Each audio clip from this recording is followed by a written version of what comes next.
Shalom saudara terkasih, apa kabarnya? Ketemu lagi dengan saya Andreas Agloy Patasik di dalam Sirop, Siraman Rohani Pengampun. Firman Tuhan hari ini diambil dari Matius 7 ayatnya yang ke-7 sampai ke-11. Matius 7 ayat yang ke-7 sampai 11, Lembaga Alkitab Indonesia memberi judul Hal Pengabulan Doa. Mintalah maka akan diberikan kepadamu, carilah maka kamu akan mendapat, ketoklah maka pintu akan dibukakan bagimu. Karena setiap orang yang meminta, menerima, dan setiap orang yang mencari, mendapat, dan setiap orang yang mengetok, baginya pintu dibukakan. Adakah seorang daripadamu yang memberi batu kepada anaknya jika ia meminta roti? Atau memberi ular jika ia meminta ikan? Jadi, jika kamu yang jahat tahu memberi pemberian yang baik kepada anak-anakmu, apalagi Bapamu yang di sorga, ia akan memberikan yang baik kepada mereka yang meminta kepadanya. Saudara yang terkasih, saya memiliki seorang keponakan yang bernama Matthew atau biasa dipanggil dengan akrab oleh keluarga kami, si Etu. Nah, si Etu ini umurnya baru 5 tahun, saudara, pada bulan April nanti. Tetapi dia bisa dibilang pintar untuk anak seusianya. Kenapa demikian? Karena dia mampu mengekspresikan dirinya dengan berani. Nah, tingkahnya inilah yang membuat saya rindu untuk selalu pulang ke Cimahi. Keseharian waktunya saat ini masih dia habiskan. Namanya anak kecil pasti dia bermain sendiri di rumah atau dengan sepupu-sepupunya. Selain bermain, dia juga sekarang itu lagi gemar belajar. Belajar bagaimana menjadi seorang YouTuber, saudara.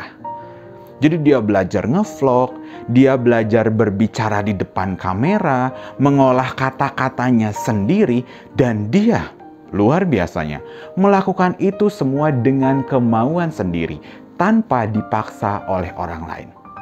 Jadi pada malam hari biasanya gitu setiap kami video call, pasti dia bercerita banyak hal, dan setelah itu kami berdoa. Dan kebiasaan ini juga yang dia bawa dalam kehidupan sehari-harinya. Jadi pada suatu ketika mamahnya Etu atau Matthew ini menceritakan sesuatu. Jadi sebelum tidur, tiba-tiba Etu duduk di atas kasur lalu mulai berdoa. Katanya di dalam doanya dengan bahasa anak-anak gitu ya. Tuhan Yesus yang baik, Matthew mau jadi YouTuber yang hebat. Terima kasih Tuhan Yesus, amin. Dan setelah itu dia tidur. Mamahnya bingung pada saat itu. Ketawa, tapi juga salut kepada anaknya. Saya pun demikian, saudara. Saya salut kepada Matthew, keponakan saya. Kenapa saya salut?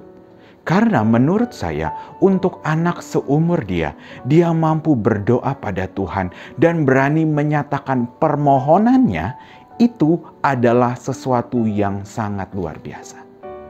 Apa yang dapat kita pelajari dari kisah ini, saudara? Dari kisah ini kita belajar, doa adalah komunikasi yang akrab antara kita dengan Tuhan. Dan Matthew telah melakukan itu di usianya yang masih sangat belia. Perbedaan doa anak kecil dengan kita saat ini adalah doa anak kecil itu jujur, saudara. Dia tuh punya fokus pada Tuhan, penuh penyerahan diri, dan yang paling penting gak ada embel-embel apapun di belakangnya. Jadi semisalnya belum terkabul, dia akan terus berdoa. Dia akan terus meminta. Coba bandingkan dengan beberapa di antara kita dan mungkin juga saya. Mungkin kita di dalam doa masih suka maksa Tuhan. Masih suka bernasar tapi nggak dilakukan. Kita berdoa dengan tidak jujur. Kita berdoa dengan punya maksud terselubung di belakangnya. Nah, itulah yang membedakan kita saat berdoa dengan anak-anak saat berdoa. Pikiran kita, dunia kita semakin luas, dan doa kita pun mungkin memiliki banyak tujuan. Sedangkan, kenapa doa anak kecil tulus?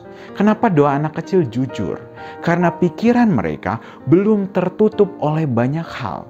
Bahkan pikiran mereka belum tertutup yang namanya dosa.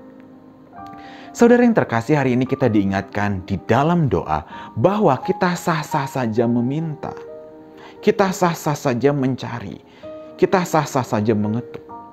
Karena apa? Karena ketika kita meminta, maka kita akan diberikan. Ketika kita mencari, maka kita akan mendapatkan. Dan bahkan ketika kita mengetuk, kita akan dibukakan. Tetapi seringkali ketika kita berdoa, kita mudah sakit hati. Dalam berdoa kita mudah marah pada Tuhan. Kenapa? Ya karena kok saya berdoa tapi seakan-akan tidak didengar oleh Tuhan. Saya berdoa seakan-akan kok tidak dikabulkan dan sebagainya. Dan bahkan kita mungkin pernah mencobai Tuhan. Kita bilang sama Tuhan, Tuhan kalau doa saya tidak dikabulkan saya marah. Tuhan kalau doa saya tidak dikabulkan saya akan pergi. Kalau saya tidak dikabulkan doanya saya akan tidak percaya lagi sama Tuhan. Jadi dalam doa kita banyak ancaman dan doa kita mengancam Tuhan. Kalau kita pernah melakukan itu saudara, kita minta ampun sama Tuhan. Karena itu tidak sesuai dengan keinginan Tuhan. Dan saya ingin mengajak kita untuk fokus ke ayat 9 dan 10. Ayat 9, 10, dan 11. Ayat 9 di sana menggambarkan karakter Allah yang maha baik dan penuh kasih sayang kepada kita anak-anaknya. Sedangkan di ayat 10 dan 11 kita dapat melihat bahwa Tuhan Allah bukan saja baik dan mengasihi kita, tetapi Dia pun sangat mengenal. Dia pun sangat peduli terhadap apa yang paling dibutuhkan oleh anak-anaknya.